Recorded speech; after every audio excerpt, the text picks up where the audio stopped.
Hey guys, welcome back to this channel. In this video I'll be showing you guys how you can basically lower your car in Brookhaven.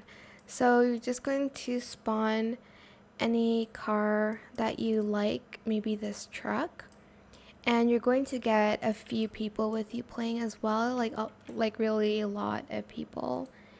And if you can find like more items to put on it, like a chair, you can absolutely do that so that people are able to sit on the like trunk. More people can. I don't have a lot of people right now, so I can't really show you, but you're just going to have a lot of people ride your car.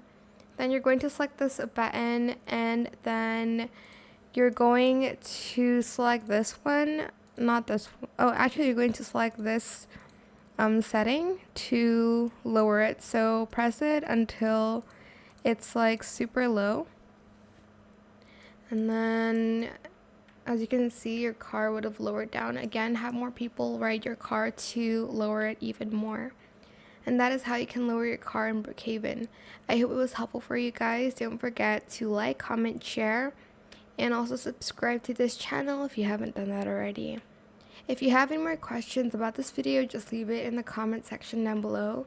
I'll try my best to answer them all for you guys. And if you find this video helpful, please click the thanks button as well. That is it. Thank you so much for watching. Bye.